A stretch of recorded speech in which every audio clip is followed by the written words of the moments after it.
नाज़रीन प्रोग्राम फ़ैसिले जी घड़ी मां आफ्ताब मुगेरी। मां हमेशा चवंदा त फ़ैसिला थियणु खपनि, उहे फ़ैसिला तारीख़ी फ़ैसिला जेके तारीख़ खे ऐं धरती धड़ियुनि खे क़ाबिले क़बूल हुजनि। फ़ैसिले जी घड़ी आहे पर ओड़ी रीति फ़ैसिला थींदे नज़र नथा अचनि। अगरि ॻाल्हि कजे त कराची खां कश्मीर, कश्मीर खां कारूंजर केटी बंदर ताईं हिन वक़्तु जेके मसइला आहिनि उहे उहे जो उहे आहिनि। पाकिस्तान पीपल्स पार्टी सिंध हुकूमत दावा करे पई त असां इक़्तिदार में अचण खां पोइ केतिरा मसइला हल कया आहिनि जेके शायदि अपोज़िशन खे ऐं मुख़ालिफ़ धुरियुनि खे नज़र न पिया अचनि, पर आम माण्हू ताईं हिन वक़्तु कराची खां कश्मीर ताईं रिलीफ पहुचे पियो। हिन वक़्तु पाकिस्तान पीपल्स पार्टी दावो इहो त करे पई, पर हिन सां गॾोगॾु पाकिस्तान तहरीक इंसाफ़ ऐं मुख़ालिफ़ धुरियूं यानी कि मुतहदा क़ौमी मूवमेंट ऐं ॿियूं सियासी अपोज़िशन जमातूं जेके हिन वक़्तु ऐवान खां ॿाहिरि बि आहिनि, उहे बि पाकिस्तान पीपल्स पार्टी ते तनक़ीद कनि पियूं त ओड़ी रीति जेको मैनिफेस्टो में पाकिस्तान पीपल्स पार्टी ॾसियो उहो कमु थींदे नज़र न पियो अचे। अगरि ॻाल्हि कयूं त कश्मीर, कंदगोट, शिकारपुर राति जे टाइम ते तव्हां नथा वञी सघो, इहो हिन वक़्तु हक़ीक़त इहा आहे। ॿिए तरफ़ अगरि ॻाल्हि कयूं त लाइन ऑर्डर खां हटी करे त रोड रस्ता जेके वॾी अहम ज़रूरत आहे बजट खां पोइ पिणु पाकिस्तान पीपल्स पार्टी रड़ियूं कंदी रही त विफ़ाक़ ओड़ी रीति असांखे फंड्स ऐं जेको आहे सो जेके वादा कया उहे पूरा कोन पियो करे। ॿिए तरफ़ मोटरवे अलाह अलाह करे पाकिस्तान पीपल्स पार्टी चवे पई कोशिशूं कयूंसीं त सखर खां ऐं कराची ताईं जेको मोटरवे जो मनसूबो आहे उहो घटि में घटि सिंध जे माण्हुनि खे मिली सघे, छाकाणि त असां अञा बि चऊं त 21वीं सदी जो दावो कयूं पर अञा बि 18वीं 19वीं सदी में रहूं पिया जिथे गॾा गाॾा गाॾियूं ऐं रांदि गाॾियुनि ते सफ़रु कंदा हुआसीं। लॻे ईअं पियो जेके पाण वटि गाॾियूं आहिनि अगरि मोटरवे ते सफ़रु कयूं त लॻे ईअं पियो त रांदि गाॾियुनि ऐं गॾा गाॾियुनि ते ॼण सफ़रु पिया कयूं, रस्ता हलण जोगा ई न आहिनि। ॿिए तरफ़ अगरि ॻाल्हि कयूं त हिन वक़्तु कराची जे अंदरि माहे मुहर्रम जे महीने में जेके 10 ॾींहं आहिनि उहे वॾा अहम हुया ऐं शुक्र अल्हम्दुलिल्लाह त पाकिस्तान समेत सॼी सिंध में मुहर्रम जा जेके इंतज़ामात आहे, सिंध हुकूमत हुजे, KP हुजे, पंजाब हुजे, बलूचिस्तान हुजे या विफ़ाक़ी हुकूमत हुजे, ॾाढा ज़बरदस्त इंतज़ामात। सिक्योरिटी थ्रेट तमामु वॾो हुयो 10 मुहर्रम, 9 मुहर्रम ऐं 8 मुहर्रम ते त जेको आहे सो किथे बि को अणवणंदड़ वाक़ियो थी सघे पियो, पर अलाह साईं बाज कई ऐं हिन वक़्तु सूरत हाल जेका आहे उहा सिक्योरिटी इदारनि ऐं सिविल हुकूमतनि जी कावशुनि सां कोशिशुनि सां तमामु बहितर रही। पर कराची जे अंदरि लियारी जे हिकिड़ी इमारत किरण जे करे जेका बिल्डिंग हुई उन किरण जे वजह करे जेके माण्हुनि जी हलाकत थी उहो वॾो अहम सुवाल हिन वक़्तु उथियो आहे सिंध जे अंदरि त छा सिंध मिनरल कंट्रोल अथॉरिटी हिकु बेलगाम जेका हुई ऐं आहे उन जो को वारी वारिस आहे या न आहे।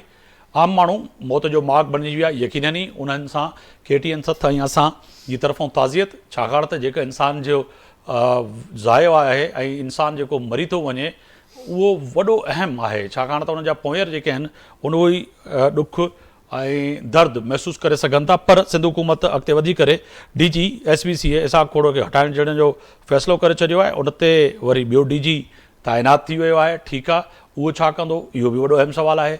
वज़ीर बल्दियात ऐं वज़ीर दाख़िला सिंध रियाज़ अंजार, सईद गनी साहब, शजीर इनाम मेमन सभिनी अॼु प्रेस कॉन्फ्रेंस करे तवील प्रेस कॉन्फ्रेंस हुई जंहिंमें फ़ी गज़ 10-10 लख रुपया ॾियण जो ऐलान कयो, जेके नाकाफ़ी आहिनि। यकीनन ई इंसानु आहे जेको मरी वियो आहे उनजे पोयरनि खे 10 लख रुपया छा 10 करोड़ बि ॾियो त घटि ई आहिनि, पर हुकूमत जो वॾो अहम फ़ैसिलो।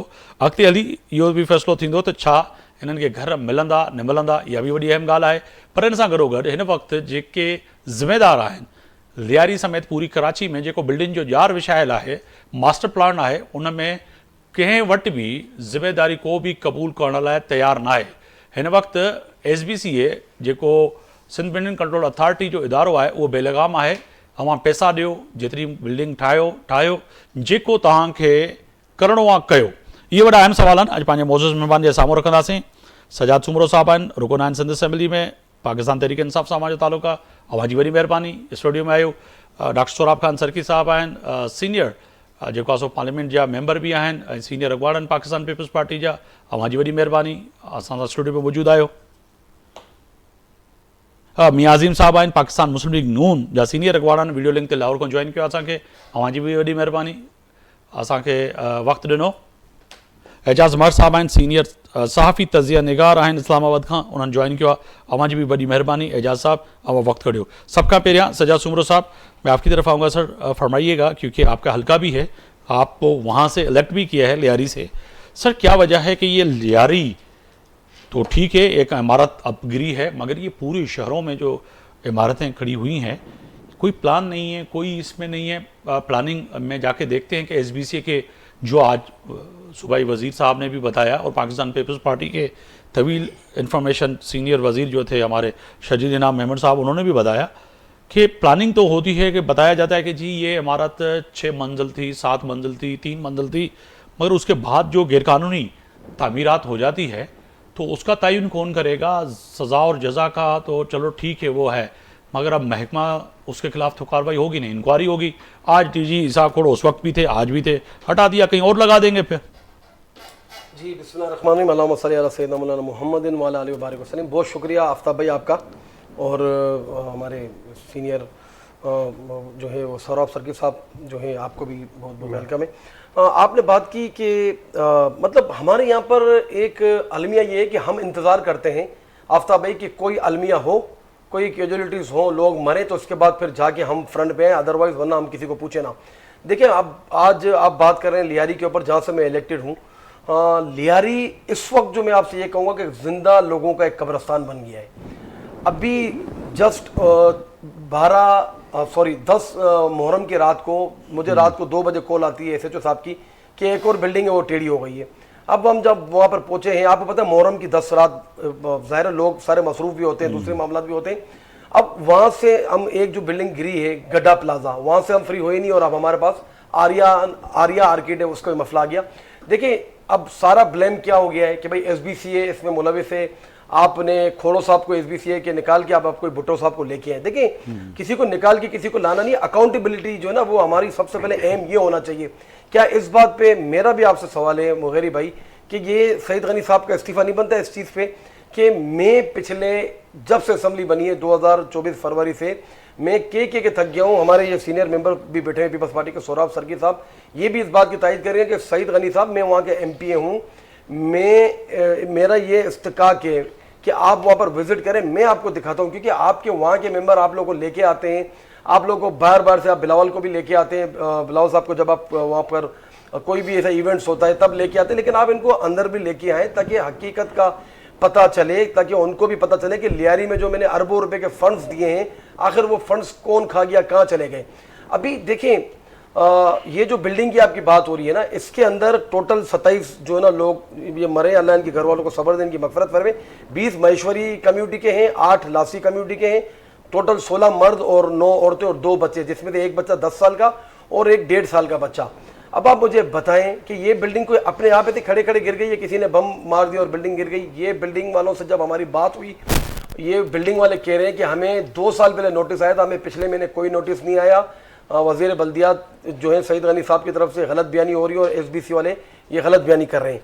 दूसरी बात यह है कि मैं आपको एक मज़े की बात बताता हूँ, आप सुन के हैरान हो जाएंगे कि SBCA हुकाम जो है इनको कह रहा था कि 2.5 लाख रुपए लेके अपने फ्लैट्स आप खाली करें, ताकि आप फ्लैट खाली करेंगे तो फिर इसके बाद हम ये बिल्डिंग तोड़ेंगे। अब आप मुझे बताएं मुगेरी साहब कि 2.5 लाख रुपए से कोई किसी के, आप मुझे बताएं इस तरीके से कोई फ्लैट 2 कमरे के 3 कमरे के आज के दौर में कितने के फ्लैट आप लियारी में भी चले तो 50 लाख से कम में आपको नहीं मिलते। अच्छा, फिर ये खाली करवाने के बाद इनका चक्कर ये था कि किसी बड़े बिल्डर को देके यहाँ पर एक बड़ी बिल्डिंग बन जाए। ये तो खुशकिस्मती से ये जो गड्ढा प्लाजा गिरा इसके बराबर में 2000 गज का एक प्लाट खाली था, जिसकी वजह से यहाँ पर जो है रेस्क्यू ऑपरेशन हुआ, वरना ये 2 महीने में भी यहाँ से बॉडीज नहीं निकलती। ये मेरा आपके प्रोग्राम के तवज्जुह से भी, मेरा भी पाकिस्तान पीपल्स पार्टी से जो है ये पुरजोर मुतालबा है कि खुदारा आखिर कब तक जो है ये लियारी वाले या कराची के दूसरे इलाके वाले जो गैर कानूनी बिल्डिंगें बनी हुई हैं उसकी लाशें उठाते रहेंगे। डॉक्टर साहब की तरफ जाना चाहूंगा। डॉक्टर साहब आपकी तरफ आऊंगा, फरमाइए इख्तिताम ॿुधाए जो सर त लियारी जी इमारत किरण 3 ॾींहं बाद अॼु हुकूमत सिंध जेको आहे सो एक्शन में अची वई, इसाक खोड़ साहब खे हटाए छॾियो ऐं हुन सां गॾोगॾु सीनियर सूबाई वज़ीर शजीद इनाम मेमन जी ऐं वज़ीर बल्दियात जी कमेटी जुड़ी वई आहे। छा सज़ा जज़ा इहा हूंदी हिकिड़े डायरेक्टर जे लेवल ते ऐं DG जी लेवल ते तव्हां हुननि खे हटाए छॾियो, इहो वाक़ियो अला न करे 2-3 ॾींहंनि खां पोइ वरी ॿियो को वाक़ियो थींदो, उन तरफ़ हलिया वेंदासीं, पर इहे इमारतूं किरंदियूं रहंदियूं, सज़ा जज़ा खे तयन कंदो सर? वॾी महिरबानी तव्हांजी मुगेर साहब। ॻाल्हि इहा आहे त बिल्कुलु जेकी तव्हां इहा ॻाल्हि कयो था त इहा बजा आहे त सज़ा जज़ा थियणु खपे, पर हिते जेको आहे प्रॉब्लम जेको आहे न इहो ईअं नाहे त को हिन टेन्यूअर जो आहे या हिन ई हुकूमत में जेके आहिनि खोड़ अहिड़ियूं बिल्डिंगूं आहिनि हिते जेके आहिनि तव्हां पाण ॾिसो त काफ़ी जॾहिं असांजी हुकूमत न हुई उन ज़माने में बि काफ़ी ठहियलूं आहिनि। बहरहाल इहे जेके बि हुकूमतूं अॻे रहियूं आहिनि या हाणे जेकी हुकूमत आहे त उन में जेके ज़िम्मेदारी सर तव्हांजी आहे। हा उहा असांजी ज़िमेदारी आहे ऐं बिल्कुलु उहा ज़िमेदारी असांजी आहे। ऐं ज़िमेदारी जेकी मां पाण मीडिया ते ॾिसां पियो उन में इहा ई त पाण जेके ज़ख़्मी हुआ उहे बि इहा ॻाल्हि करनि पिया त 2 साल अॻ में उन्हनि खे नोटिस मिलियो ऐं माना उहा ख़तरनाक सूरत हाल हुई। जॾहिं 2 साल अॻ में तव्हांखे नोटिस मिलियो हो त तव्हां जेको आहे इहो ॾिसो आहे त ज़िंदगी जेकी आहे इंसान जी उहा वधि में वधि उहा क़ीमती आहे। ऐं उन में जेकॾहिं पोइ बिल्कुलु मां इहो बि सम्झां थो त उन में हुकूमत खे बिल्कुलु एक्शन वठणु खपे। जेके डेंजरस आहिनि की कुझु बि थी पए पोइ माण्हू ॾिसो न हाणे एॾी वॾी तबाही आई असां ॾे, सैलाब आया असां ॾे, माण्हू केॾा डिस्पर्स थिया, कराची ताईं माण्हू पहुता, पूरे पाकिस्तान में मुख़्तलिफ़ जायुनि ते विया। जॾहिं दरिया खे कट लॻो, दरिया जेको आहे ॿोॾि आई, उन खां पोइ माण्हू रिवाइव थिया, एतिरा रिवाइव जीअर हा त रिवाइव थिया। अॼु तव्हां पाण ॾिसो त पूरी दुनिया में वॾी हाउसिंग स्कीम जेकी आहे उहा ठहे पई। सिंध में जेके 21 लख घर आहिनि ऐं उन जो चीफ मिनिस्टर साहब बि पंहिंजी स्पीच में ज़िक्र कयो। असल में ॻाल्हि इहा त बिल्कुलु हुकूमत जी ज़िमेवारी आहे, पर तव्हांखे पाण ख़बर आहे त हिते असां जॾहिं हिते हूंदा आहियूं पाकिस्तान में त बिल्कुलु असां कानून खे फॉलो न कंदा आहियूं। सिर्फ़ु दुबई में वेंदा आहियूं त असां केॾो इम्प्लीमेंट करण वारा इदारा जॾहिं भारी रक़म वठनि, अरबें रुपया करोड़ों रुपए जी करप्शन थिए ऐं उहो पैसो चवनि था सिस्टम जे तहत हले थो त पोइ त तय आहे त पोइ इन में इहे इमारतूं उन्हनि खे तव्हां नोटिस ॾेई पंहिंजे फाइलनि में तरक़ी छॾियो था, पर उनजे ख़िलाफ़ कार्रवाई न थी थिए। आफ्ताब साहब ॻाल्हि इहा त मां हिकिड़ी ॻाल्हि ॿुधायां त हिकिड़ो हिते ई ईअं ई माने जेको सिलसिलो हलंदो आहे, जेकॾहिं को हिकिड़ो ई माना लफ़्ज़ जेको हिकिड़े कंहिं बि कढी छॾियो हिन में, असां हाणे मूंखे पाण तव्हां बि सीनियर आहियो, असां बि सियासत कयूं था, हिकिड़ो लफ़्ज़ निकिरंदो आहे पोइ उहो सॼो जेको आहे हलंदो आहे पियो त बाबा सिस्टम। ऐं ॿी ॻाल्हि इहा आहे त हाणे ठुल में मिसाल या जैकाबाद में या किथे बि उते ई जेकॾहिं को माण्हू ग़लति कमु करे थो त उन खे इहो नालो ॾिनो वञे थो त बाबा हे जेको आहे सिस्टम आहे। मां बिल्कुलु इहा ॻाल्हि मञा थो त इन में का ॻाल्हि कोन्हे। रिश्वत चइजे, मां सम्झां थो, असल में ॻाल्हि इहा न त तव्हां पूरे दुनिया जे अंदरि जेके बि माना मुल्क आहिनि उहे जेके माण्हुनि जेको आहे उन्हनि जेके हुकूमतनि जी सपोर्ट कई आहे ऐं माण्हुनि पाण जेको आहे उन जो स्टैंड वरितो आहे त उन में पोइ जेकी आहे उहा बहितरी थी आहे। ऐं उन में जेकॾहिं माण्हू जेकॾहिं पाण ई जेकॾहिं उन में मुलविस थी वेंदा ऐं पाण ई ग़लति कमु कंदा, या मिसाल जेको आहे मां तव्हांखे हिकिड़ो नंढो मिसाल ॾियां, सोशल मीडिया ते हले थो, हिकिड़ो पेंशन वारो हिकिड़ो माण्हू आहे, रिटायर थी करे पेंशन वठणु वञे थो त उते उन खां हिकिड़ो रिश्वत घुरे थो त मूंखे, हा ॾिठो आहे।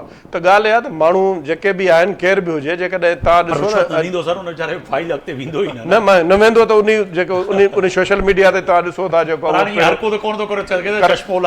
हा हा बिल्कुलु आहे, ॾिसो इहो करिणो पवंदो, हिकिड़ो करिणो पवंदो। मां हिकिड़ी ॻाल्हि ॿुधायां त ॾंडो खणणो पवंदो ऐं इन में को शक बि न आहे। ऐं मां सम्झां थो त जेके बि उन में कंट्रोल थियणु खपे, हुकूमत जी ज़िमेदारी आहे, पर उन में जेके माण्हू मिसाल तव्हांखे पाण ख़बर आहे त इवन जेके आहिनि काफ़ी माण्हू जेके आहिनि वॾा इल्ज़ाम हणनि था सोशल मीडिया ते, वरी जेकॾहिं वरी को अहिड़ो को एक्शन खणे थी, का नेब आहे या का ॿी आहे, को इदारो आहे या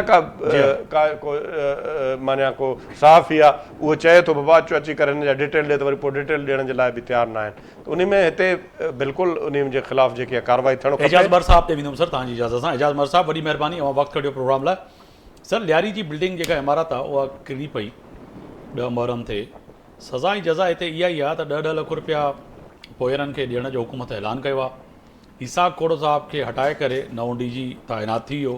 ज़िम्मेदार केरु हूंदो, FIR कंहिंजे नाले ते कटिजंदी, छा उन वक़्तु जेके हुन में मुलविज़ इंस्पेक्टर हुया जिन इजाज़त ॾिनी, या उन खां पोइ गैर क़ानूनी जेके इमारत जे मथां वधीक फ्लोर विधा विया, उन वक़्तु जेके उते इंस्पेक्टर हुया उनजे ख़िलाफ़ु कार्रवाई थींदी न थींदी?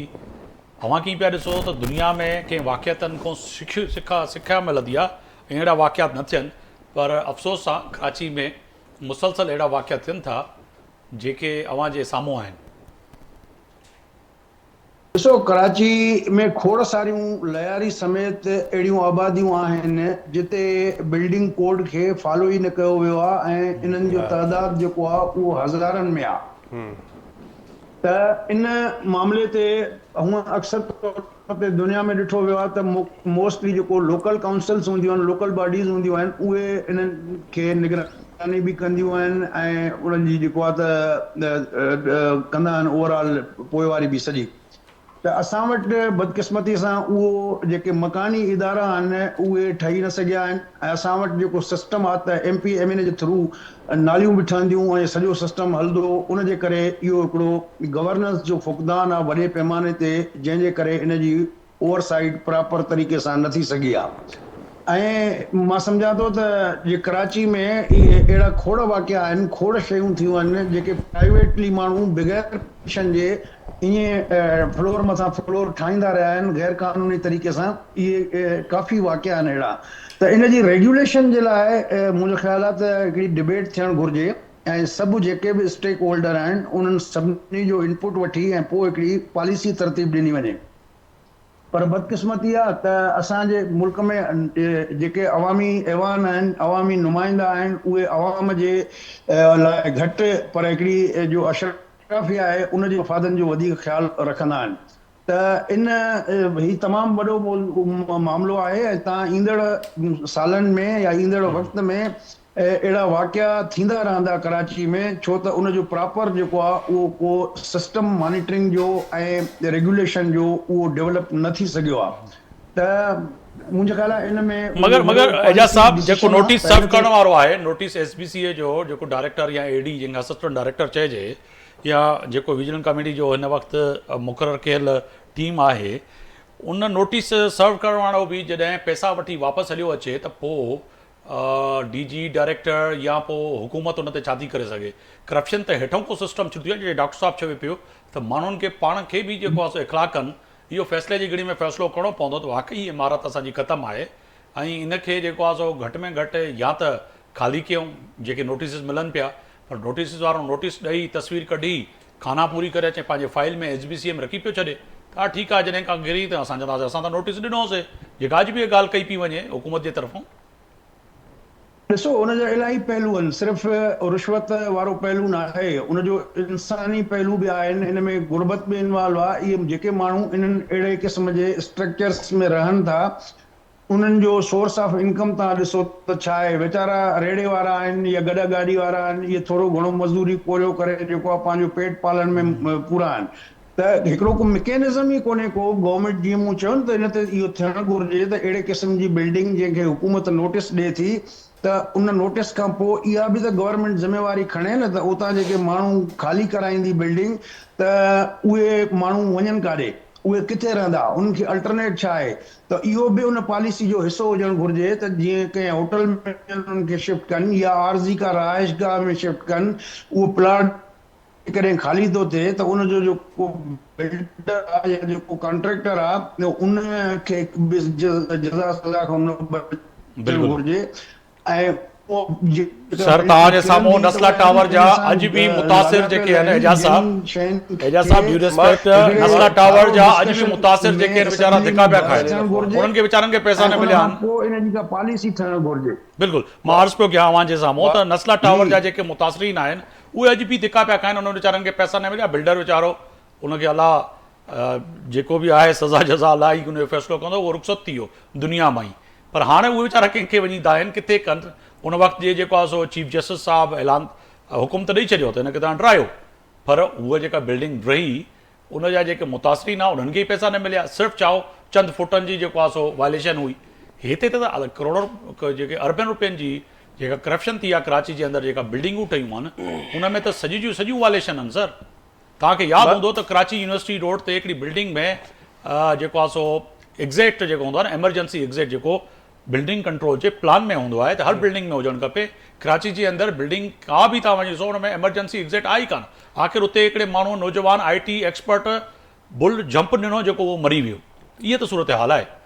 थोरी जेकॾहिं मूंखे एडिशन कया, असल में ॻाल्हि इहा त खोड़ अहिड़ियूं बिल्डिंगियूं आहिनि, एजाज़ मार साहिब खे ख़बर हूंदी, असांखे तव्हांखे बि खोड़ अहिड़ियूं बिल्डिंगियूं आहिनि। मूंखे ज़ाती तौर ते ख़बर आहे जंहिंमें कोर्ट बि काफ़ी जेको आहे स्टे ॾिना आहिनि ऐं कोर्ट बि इन में घणो इंटरवीन कंदी आहे। बाक़ी एजाज़ साहिब खां तव्हां पुछो, उन खे न करणु खपे इन मामले में ख़ासि करे। जी एजाज़ साहब।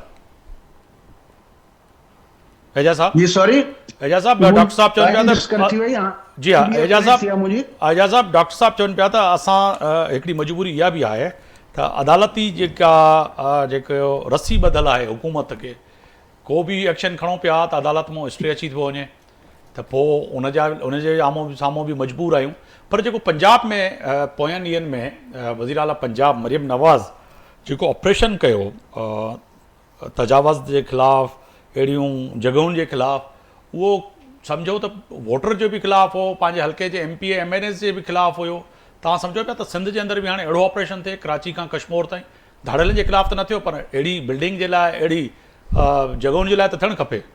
डॉक्टर साहब खिलनि पिया, पाण बि मुतासिर ॻाल्हि आहिनि। इहा आहे त जेको मुंहिंजो एक्सपीरियंस रहियो आहे तजावज़ात जे ख़िलाफ़ जेके ऑपरेशन सो कॉल्ड थींदा रहिया आहिनि, जी त जी उहे हमेशह जितां जंहिं MP या MLA खे वोट न मिलंदो आहे उन्हनि खे निशानो बणाईंदा आहिनि, पोइ चाहे पंजाब हुजे या सिंध हुजे या किथे बि हुजे। सही, त इहे शयूं उन वक़्तु जॾहिं मां त चवां त जॾहिं पॉलिसी हूंदी, तव्हांजी हिकिड़ो इदारो रेगुलेशन हर शइ हूंदी, त जॾहिं कब्ज़ा शुरू था थियनि, हाणे जीअं पाण अॻे में कुझु ॾींहं पहिरियों सवाद जो डिस्कस कयोसीं, जेको होटल हुयो, जेकॾहिं हाणे तव्हां ड्राए छॾियो उनखे, त इहो जॾहिं ठहे पियो त उन ठहण वक़्तु जेको आहे तव्हां छो न रोकियो?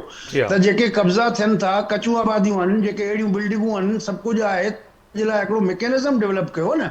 हिकु हादसाती तौर ते या वक़्ती तौर ते तव्हां अची था वञो साम्हूं, ऐं हिकिड़ियूं जेके आहिनि इहो फायर फाइटिंग तव्हां कयो था हुनजी, या जेको आहे उहो फर्स्ट एड वारी बिल्कुलु इहा चइनी एटीट्यूड सूबनि जेको ते आहे उहो ॻाल्हि कयूं। चेंज पंजाब में बि करणो सूरत पवंदो। हाल इहा आहे। एजाज साहब, वरी KP जे अंदरि जेको सवाद जो वाक़ियो आहे उहो बि अव्हां जे साम्हूं आहे, त उते बि चइनी सूबनि में आहे। जी हा, चइनी सूबनि जी ॻाल्हि आहे, इहा न आहे त सिर्फ़ु इहा बिल्डिंग किरी आहे। अगरि ॾिठो वञे त चइनी सूबनि में इहा हालत आहे। ऐं वरी जीअं पोयनि ॾींहंनि में सवाद वारो जेको वाक़ियो थियो, उन में बि जेको आहे सो एतिरियूं जानूं हली वियूं, पर उतां जे वज़ीर आला ऐं घटि में घटि बजाए सज़ा ऐं जज़ा जो तयन करे आहे, पर हुन बि इहो ई चयो त पहिरियां इस्तीफ़ा वज़ीर आला सिंध ॾे, बिलावल भुट्टो साहब ॾे, मरियम नवाज़ ॾे, पोइ मूंसां ॻाल्हि कजो। अरे बाबा, माण्हू मरी विया, अलाह जो वास्तो, तव्हां सियासत पोइ कजो। इहा ॻाल्हि मियाँ साहब आपकी तरफ आऊँगा सर। वाकई ये जो लियारी वाला वाक़या है, एक तो PMLN कैसे देखती है, आपकी पार्टी की भी क़यादत जो है वहाँ पहुँची है, मगर ऐसे वाक़यात दरपेर होते रहते हैं, चाहे वो KP हो, सिंध हो, पंजाब हो। तयन होता है सर, बात होती है हुकूमत की तरफ से, सियासी रहनुमाओं की तरफ से, मगर वही ब्यूरोक्रेट्स कहीं ना कहीं सिर्फ महकमे बदलते हैं, कहीं ना कहीं फिर आप उनको बिठा देते हैं अपने बगल में और उनको ऐसी चाबी दे देते हैं कि बेटा खुद भी कमाओ, हमें भी खिलाओ। देखें आफ्ताब साहब, सबसे पहले तो ये जो बिल्डिंग का वाकया कराची में हुआ है, और इस तरह के वाकया पहले भी हो चुके हैं कराची के अंदर जी। देखें, कराची एक वाहद शहर पूरे पाकिस्तान के अंदर है कि जो सबसे पुराना शहर है और इंटरनेशनल ये शहर है, और यहाँ पे पूरे पाकिस्तान में तमाम सूबों से सबसे ज्यादा जो कराची था वो तरक्की का शहर देखा जाता था, और पंजाब वाले भी यहाँ पे रोजगार के लिए जाते थे। और पंजाब से जब कोई कराची जाता था तो वो कहते थे कि हम दुबई आ गए। बिल्कुल। तो वहां पे इतनी बिल्डिंगें थी, सारा कुछ था। मैं ये समझता हूं कि कराची की जो सिंध की हुकूमत है, इसकी सबसे ज्यादा जिम्मेदारी ये बनती है कि आप देखें कि इस वक्त इंटरनेशनल सतह के ऊपर आप अपने UAE में सिर्फ देख लें कि कोई भी बिल्डिंग अगर बनाई जाती है तो उस बिल्डिंग की एक्सपायर डेट भी रखी जाती है। अभी जो नई बिल्डिंगें बन रही हैं, आज से 20 साल पहले भी मैंने खुद भी वहां पे विजिट किया है, मुख्तलिफ कंपनियों से मेरा भी ताल्लुक रहा है, मैंने देखा है वहां पे बकायदा बिल्डिंग की उम्र डिक्लेयर की जाती है कि ये बिल्डिंग आज बनी है, ये इतने साल। सर मगर यहाँ पर अलमिया ये है जो डॉक्टर सोहराब सरकी साहब फरमा रहे थे कि 200 साल पुरानी बिल्डिंग है जिनको नोटिस सर्व कर दिए गए हैं हुकूमत की तरफ से, मगर वो स्टे लेके अदालत से बैठे हुए हैं, फिर करें तो करें क्या?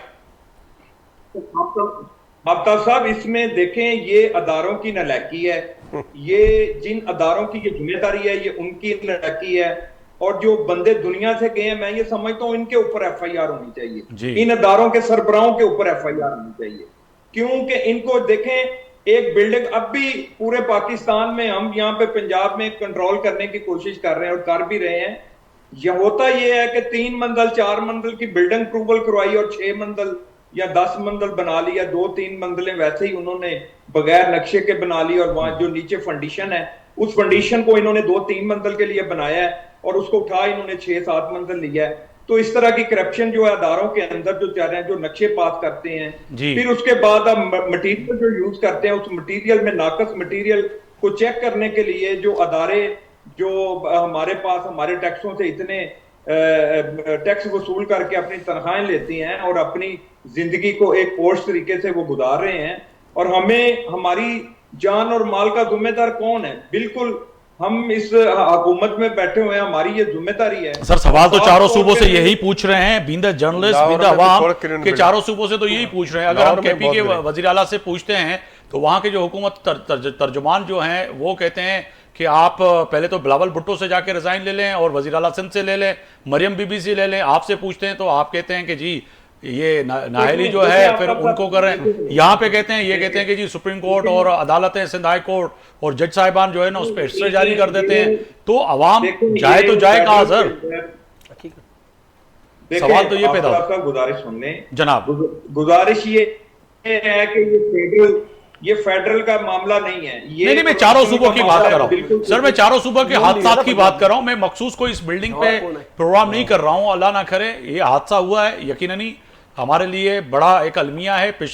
सवाद वाला सानिया जो है वो भी हमारे लिए अलमिया है। अल्लाह ना करे ऐसे कोई पंजाब में हादसा होते हैं वो भी हमारे लिए अलमिया है, बलूचिस्तान में हो, कहीं भी हो, इस्लामाबाद में हो।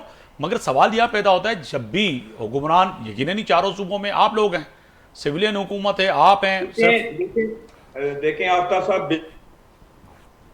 जनाब, हमें पूरे पाकिस्तान के अंदर जो इस वक्त मैं ये समझता हूँ तमाम जो सियासी पार्टियां हुकूमत कर रही हैं और साथ हम मिलके, हमें ये चाहिए, हम बिल्कुल ये जो कराची में ये जो बिल्डिंग का ये वाकया हुआ है इसको सामने रख के इंशाल्लाह हम पंजाब के अंदर मजीद इसको बेहतर करने के लिए जा रहे हैं।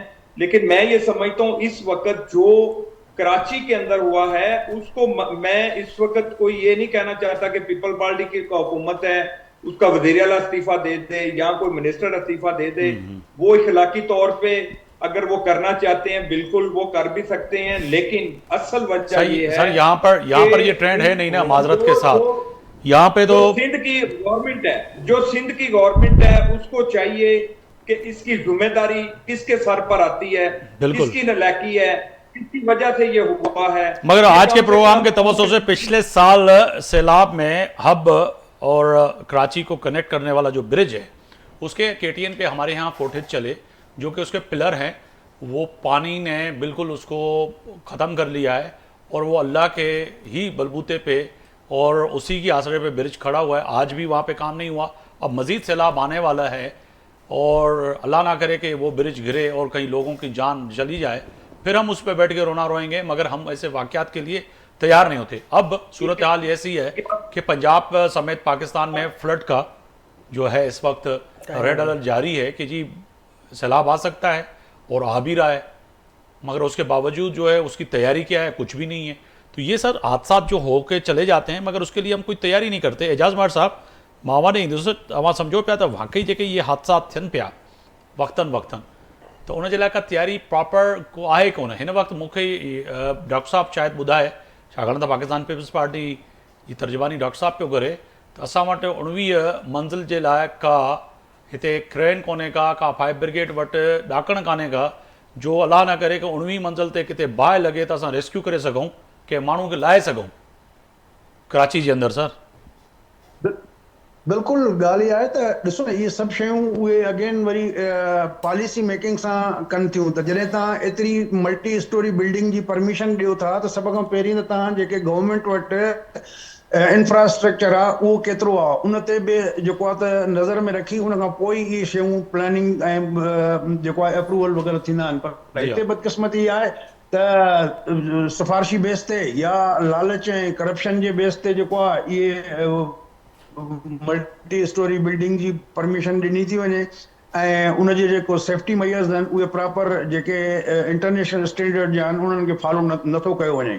त इहा जेका उबूरी पॉलिसी आहे, मूं अॻु में बि चयो त असां वटि जेको हीउ तरीक़ो आहे जेको अहिड़नि वाक्यनि खे रोकण जे हवाले सां असां फौरी तौर ते हिकिड़ी फर्स्ट एड वारी जेको आहे न एटीट्यूड था अख़्तियार कयूं था, बिल्कुलु। पर उन खां पोइ उन मसइले जे मुस्तक़िल हल लाइ का प्लानिंग नथा कयूं। सर प्लानिंग जी इन ॻाल्हि ते कयूं, बिल्कुलु एजाज साहब अॼु जेको ॻाल्हि कई असांजे सूबाई वज़ीर सईद गनी साहब, त 2 महीननि जे अंदरि कानून साज़ीअ में तब्दीली कंदासीं, यानी कि SBC जे कानून में जेको आहे सो तब्दीली आणींदासीं।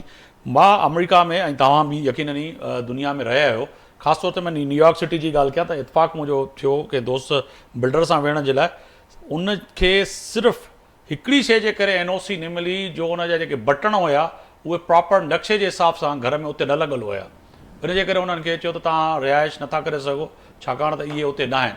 पर हिते टाउन प्लानिंग में फायर ब्रिगेड खे बि विझणु खपे सर। फायर ब्रिगेड जंहिं टाउन में आहे, जेकर सदर टाउन में का बिल्डिंग ठहे थी, पहिरियों त फायर ब्रिगेड वारनि खां पुछा कयो त तव्हां वटि 19 मंज़िल जी ॾाकण आहे, उहो तव्हां पहिरियों तव्हां त NOC ॾियो, तव्हां वठो था सिविल एविएशन खां NOC वठो था, के इलेक्ट्रिक वठो था, सुई गैस खां वठो था, पर फायर ब्रिगेड खां त वठण जी ज़रूरत ई कान्हे, छाकाणि त फायर ब्रिगेड हिकिड़ी बेयारो मददगार इदारो आहे।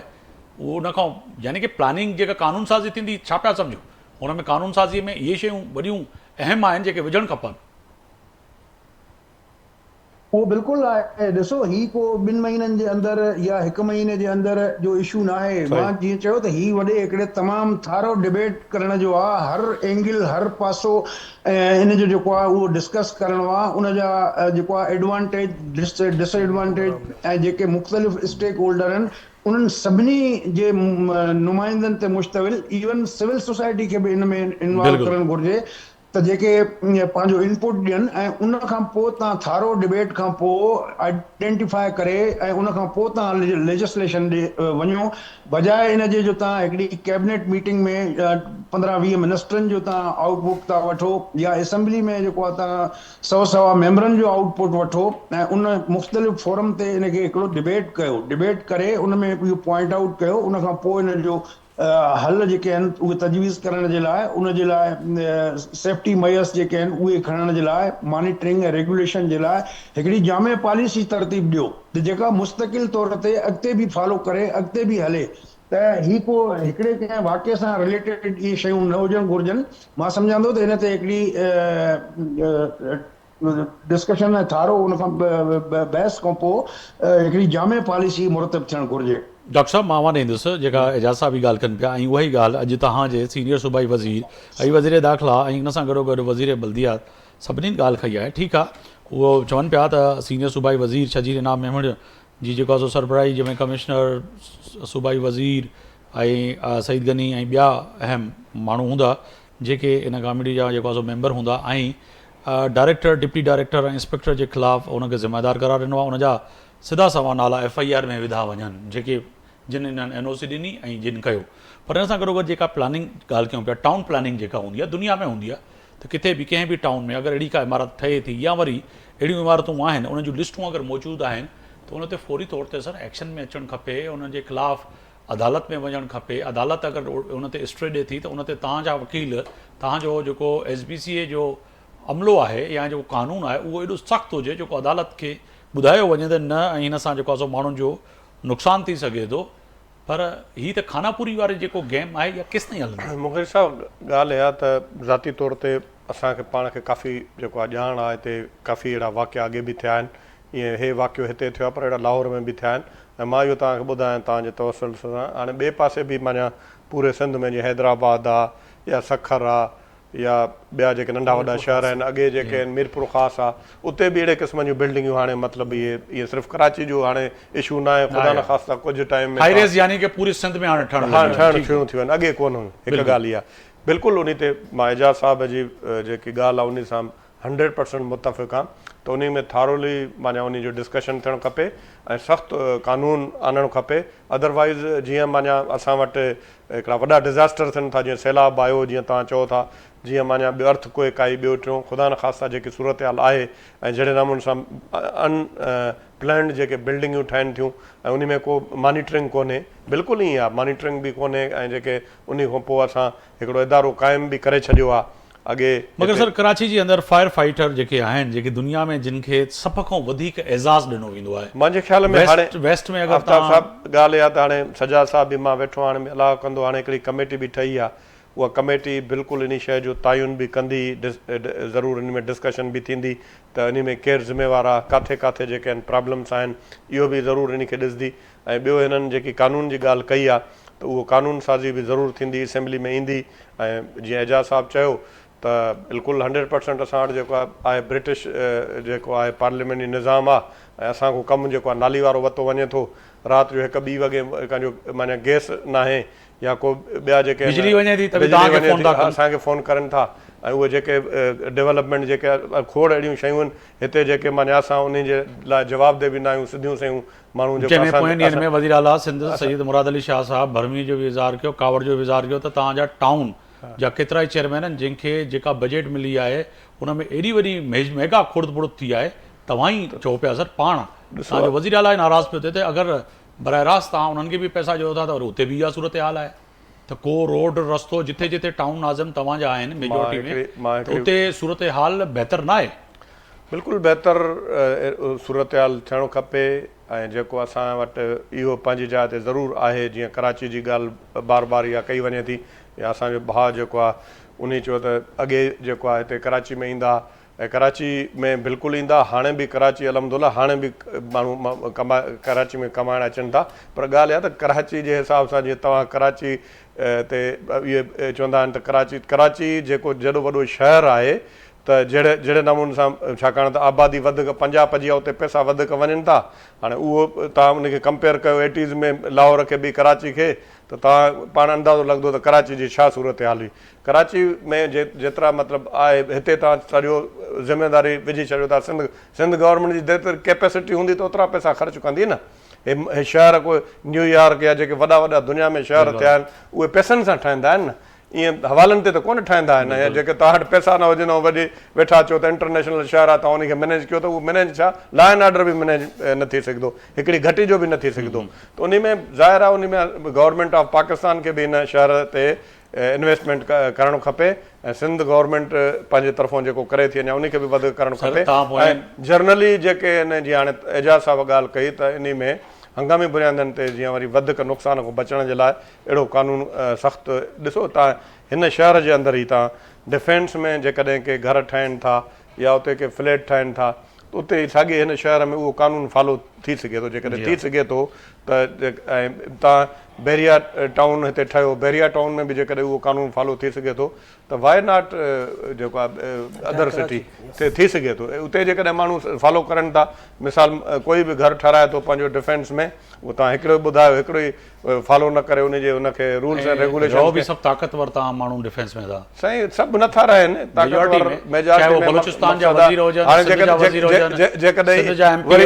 वरी जेकॾहिं इहा ॻाल्हि कयो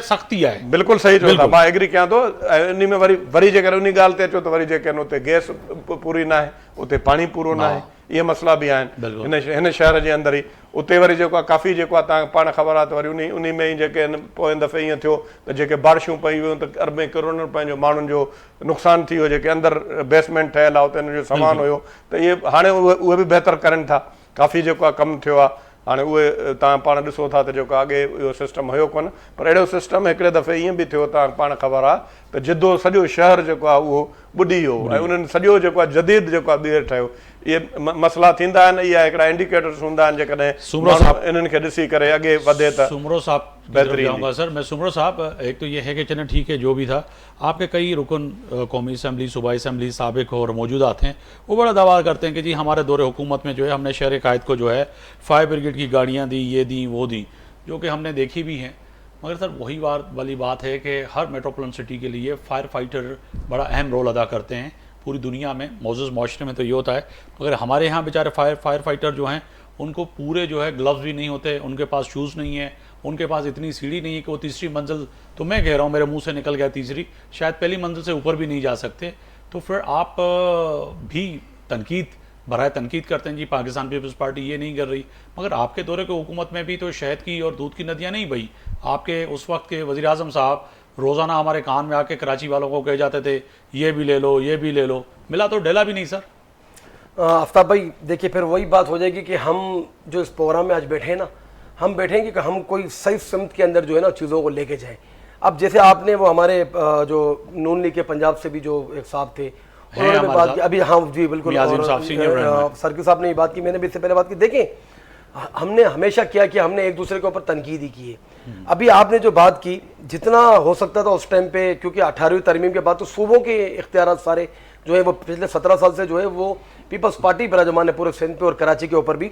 और अभी जो सरकी साहब ने ये बात की, जो आपने बड़ा अच्छा आपने एक मसला उठाया था स्नारगल का, फायर फाइटर का, जो भी फायर फाइटर जो हमारे यहाँ फायर ब्रिगेड। देखें, अभी ये जो लियारी में बिल्डिंग गिरी वो तो 5 मंजिला थी ना, ऊपर पेंट हाउस एक बना हुआ था। अल्लाह ना करे ये डिफेंस के अंदर जो 30-30 मंजिलें जो क्लिफ्टन पे इमारतें बन रही हैं, तो आया कि हमारे पास ऐसी कोई इक्विपमेंट है कि अल्लाह ना करे कल को अगर कोई बिल्कुल ऊपर टॉप फ्लोर पे आग लगती है, हमारे पास ड्रोन है, उसकी ड्रोन है, या तो ये हो सकता है कि लोग, जैसे आपने कहा था कि वो पहले जो लोग ने छलांगे लगाई थी, अल्लाह माफ करे, जो कराची यूनिवर्सिटी रोड वाले पे बिल्कुल, तो रोड पर जो है काम जो है, देखें माजरत के साथ यहाँ पर मैं पीपल्स पार्टी की गलती इसीलिए कहूंगा कि देखें, आपने कराची का जो बजट है वो कम रखा है, वजीर आला उसका आपने बजट ज्यादा रखा है। लास्ट ईयर भी यही था। गलत की तो देखिए सरकी साहब, उसने सही पढ़ा नहीं, ऐसे कैसे असल में देखिए ये लग रहा है ना चीजें, आप मुझे बताएं कि हमें ये चाहिए। सजाद भाई अभी मेंबर हैं आप, काफी 1 साल हो गया है सर, बिल्कुल हम तो आपसे सीखते भी हैं, इतनी बड़ी बात नहीं कर, लेकिन आप ये लास्ट ईयर में तो यही था ना कि हमने ये तो ऐसे ही बात कर देते हैं सरकी साहब के। देखिए उसमें होता क्या है, आप बताएं कि किस किस मसले पे हम बात करें। सिंध के ऊपर जो दाड़ियों का मामला है, पानी का मसला है, गैस का मसला है, बिजली का जो बिल्डिंग्स कर रही हैं। अभी आपने डिफेंस की मिसाल तो दी, बिल्कुल जैसे इन्होंने भी कहा मुगैरी साहब ने कि पावरफुल लोग वहाँ रहते हैं। अब आपने कहा ना वहाँ पर भी सैलाब आते, तो जब हम आबादियों के ऊपर नालों पे आबादियाँ बनेंगी तो फिर सैलाबों का रुख कहाँ होगा? वो जो नालों का रुख वो घरों की तरफ होगा। वो यही पानी जो है पैसों पे हमें मिलता है, लेकिन नलों के अंदर हमारे पास पानी नहीं आ रहा होता है। यही फायर ब्रिगेड है, तो कितने साल से पीपल्स पार्टी की हुकूमत है, तो क्यों जो है, मैं आपको हल्फन बता रहा हूँ कि वो फायर ब्रिगेड वाले, रेस्क्यू 1112 वाले भी जो काम कर रहे थे ना, उनके पास इक्विपमेंट पूरी नहीं थी।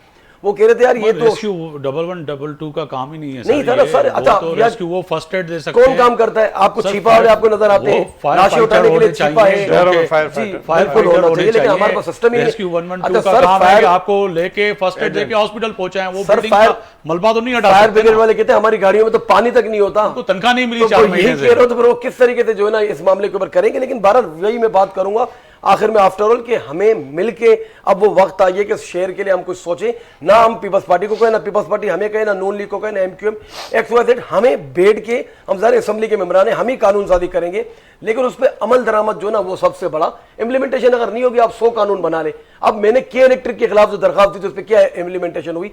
तो यही मेरा सवाल पाकिस्तान पीपल्स पार्टी से भी। और सर लेकिन वो बेलगाम घोड़ा है, ये भी आपको अच्छी तरीके से बताएंगे कि वो हमारे वहाँ मीटिंग में क्या हल करके चलेगा। आपसे शायद चले मियां साहब अभी वफाकी वजीर दाखिला कराची आए हुए हैं, और सर उन्होंने कल भी बात की, खासतौर पर सिंध के अंदर जो डाकू राज है उस पर भी बात की।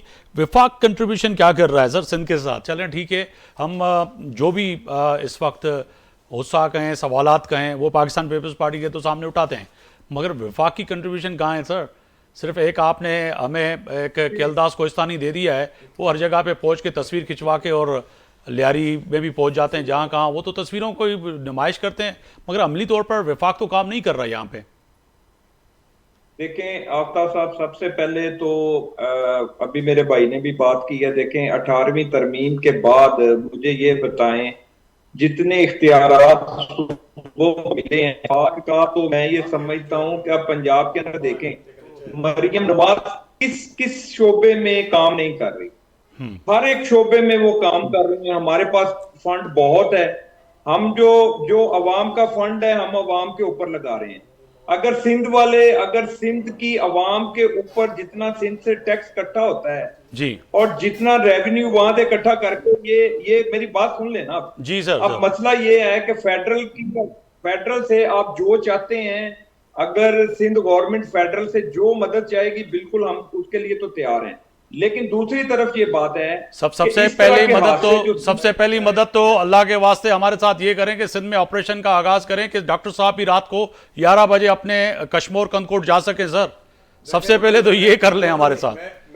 देखें मेरी बात सुने ना। मेरी बात सबसे सुने, पहले मेरी बात सुने मेरे भाई, मेरे बात सुने। पंजाब के अंदर आपने मतलब पूरे मेरी बात सुन ले, आपने सबने पूरा एक रिट लगाई 18 अमेंडमेंट। भाई अल्लाह रहम करे, 18 अमेंडमेंट के बाद सूबे आजाद तो नहीं हो गए पाकिस्तान से। मैं आपको बताता हूं हमें क्या मदद चाहिए। आप सुने मेरी बात सुने, मैं आप डॉक्टर साहब की बात सुन ले, मेरी बात सुन ले। मैं आपसे क्या चाहता हूं, देखें हम कोई जदीद असला लेना चाहते हैं ताकि डाकुओं के पास है उसकी परमिशन नहीं मिलती। हम जदीद कोई इक्विपमेंट लेना चाहते हैं, गाड़ी लेना चाहते हैं, उसकी परमिशन नहीं मिलती। ये हमें परमिशन जो है हमें दिलवा दें, ये इजाजतनामे हमें दिलवा दें, सिर्फ इतना कर दें हम करें, क्योंकि पैसा अपना खर्च कर रहे हैं। हाँ, पैसा आप अपना खर्च कर रहे हैं। बहुत सारी ऐसी चीजें हैं जिनमें हमें इजाजत नहीं दी चीज है। हमें आपके प्रोग्राम के तवसल से बहुत सारी चीजों में हमें रुकावट डाली जाती है। अब डाकुओं के पास जो असला आता है वो यहाँ सिंध में तो नहीं बनता है, कहाँ से क्रॉस होकर कहाँ पहुंचता है, लेकिन हमारे पास उनसे मुकाबला करने के लिए एंटी एयरक्राफ्ट गन, वो उससे पुरानी जो कलेशन को चलती नहीं है। मुझे टाइम की कमी की वजह से सर मुझे वाइंड अप की तरफ कहा जा रहा है बार बार। मियां साहब मेरी बात सुन रहे हैं, ये फेडरल का इशू नहीं है। फेडरल का इशू सिर्फ फेडरल को आप कहेंगे, ये प्रोविंशियल और फेडरल दोनों मिलके कर सकते हैं। ठीक है, बहुत शुक्रिया मियां साहब। वक्त की कमी की बायस जो है आपसे मैं इजाजत चाहूंगा। बहुत शुक्रिया, आपने वक्त निकाला। एजाज मेहर साहब सीनियर सहाफ़ी निगार, हमारी बड़ी मेहरबानी। डॉक्टर सोहराब खानदरगी साहब रुकन Sindh assembly Pakistan Peoples Party, हमारी बड़ी मेहरबानी। सजाद अली सुमरो साहब रुकन सिंध असम्बली पाकिस्तान तहरीक इंसाफ़, चइनी महिमाननि जी वॾी महिरबानी। मियां साहब जी भी वॾी महिरबानी। फ़ैसिले जी घड़ी में कोशिशि कईसीं त लियारी जी जेका बिल्डिंग आहे उनजे किरण खां पोइ पैदा थींदड़ हालात ऐं ख़ासि तौर ते सिंध हुकूमत जो एक्शन, DG खे हटाए छॾियो, ॿियो DG अची वियो, डायरेक्टर डिप्टी डायरेक्टर इंस्पेक्टर जे ख़िलाफ़ FIR में बराह रास्त नाला ॾिना वेंदा, 10 लख ॾियण जो बि ऐलान कयो आहे। पर फ़ैसिले जी घड़ी में हिन वक़्तु फ़ैसिलो करिणो पवंदो सिंध हुकूमत खे त ईंदड़ वक्त में जेके इमारतूं अहिड़ियूं आहिनि उन्हनि खे ख़ाली कराए वञे, जीअं माण्हुनि जी जान बची सघे। सुभाणे ते आफ्ताब मोगरी खे इजाज़त ॾींदा। अल्लाह हाफ़िज़।